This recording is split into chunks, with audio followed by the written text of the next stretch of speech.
Hi folks, so you've used Excel before, and now we're going to start learning about how to do a little bit of stuff with it, particularly some math. So we're going to learn about calculations and formulas in Excel.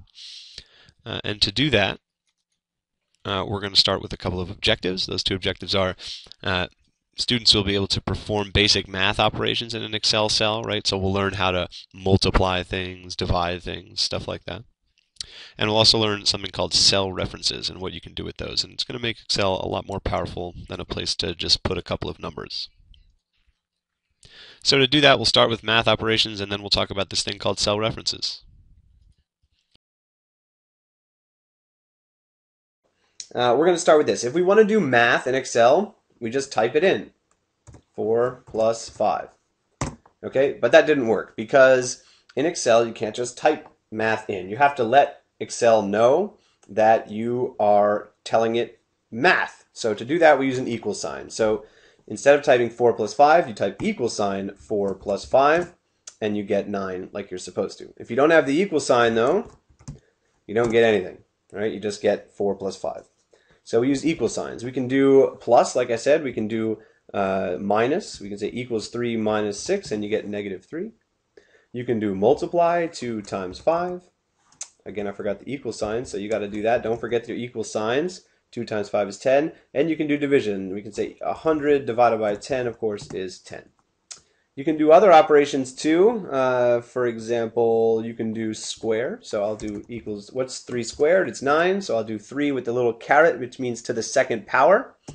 There we go. Or we can do 3 cubed, which is 27, and so on. Okay, so all your regular math operations are there. You just have to remember to type an equal sign before you do it. One quick note. So let's come up with an example.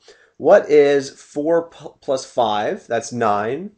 Times 3 is 27. So 4 plus 5 times 3 is 27. So we do 4 plus 5 times 3, and is there something wrong? Well, actually, no, there isn't. Excel obeys what's called order of operations, that PEMDAS that I'm sure you've learned in math class. So if you say equals 4 plus 5 times 3, Excel is smart enough to know that the 3 and the 5 have to be multiplied together first to give you 15, and then you add the 4. That's where you get 19 from. So if we want to tell Excel that we want 4 plus 5 times 3, we need to use parentheses like you see I've used right there. Right? Now we'll get our 27 that we said before. So be careful about order of operations. This Excel behaves like a TI-83. You have to be careful about your order of operations. Okay, so that's basic math, an equal sign and then basic math operations. All right, so now we're done with math operations, and it's time to talk about something called cell references. Here we go. So, cell references. Let's say that we put a bunch of numbers down here, say 1, 2, 3, 4, 5, 6. Okay, and let's say in this column, I want to have the number 1 squared, and then in this column I want to have the number 2 squared and 3 squared and so on. So I want to square the number that's next to it. Okay, now I can go through each one and say equals 1 squared, and say equals 2 squared, say equals 3 squared, and so on. Right, but that'll take so long. We don't have to make it take that long. Instead, we can use what's called a cell reference and some other tools that we're going to learn in a second. So instead of having to type 1 squared each time, 2 squared, I can say equals, and instead of typing that 1 that I've already written over again, that number 1 right here is between cell is in cell B3 right here. So I can say B3 squared. And you see when I typed the B3 it turned blue and a blue box came around that cell. That's Excel letting me know that, yep, I've got you wanting to square that cell. So there you go, 1 squared is 1. I can do it again for this one, equals what is that? B4 squared. Okay, and I can go down the list and do that all the time. I can also use my mouse to do this. So if I hit equals and then click on the cell I want right there, it'll automatically pop up as B5, and then I can hit squared. So now this is where it gets really important that when you're done with the cell, you hit the enter key.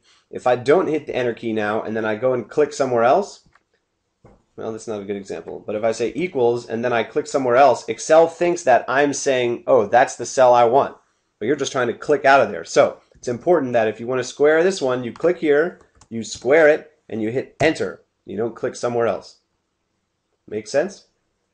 Okay, now that's good, but that doesn't really save you any time, right? It doesn't really help very much at all, in fact, but let me just go ahead and finish and do it anyway. Okay, equals this squared. Okay, that doesn't really save that much time. You still have to click on each individual one.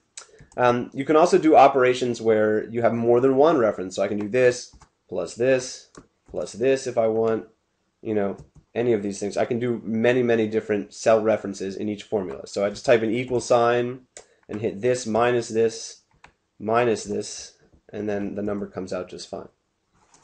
Okay, that's interesting. But again, we don't want to click on each thing each time. What if I had numbers not just one? What if I had 7, 8, 9, 10, 11? I don't want to do this 11 times.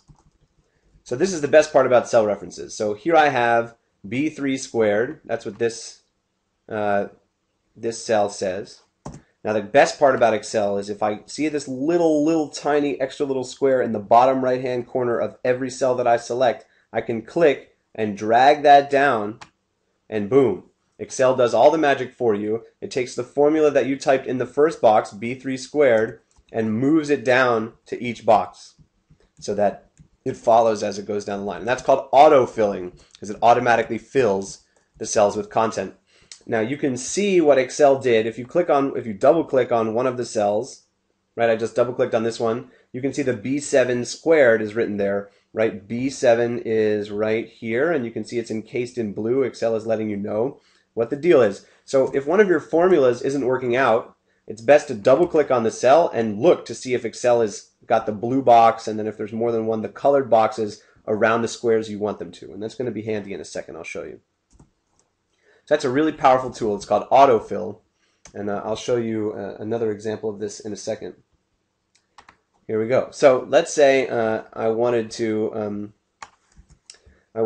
just have Excel do something cool. Like I start with 0 and I wanted to just add by 3. So I can say, all right, I want this particular cell to be the one above it plus 3. There we go. And if I grab the corner, I can auto-fill it down and keep adding by 3s all the way down to as high as I want, all the way up to 63 if I want.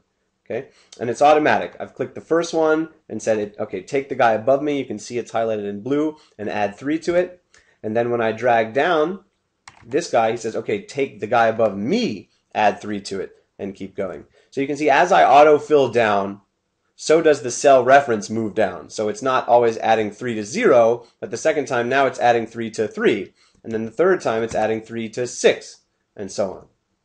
Really powerful tool. All right, that does it. We've learned about basic math operations, and we've learned about cell references in Excel. So you guys can go ahead and try to attack the assignment at the bottom of this lesson page.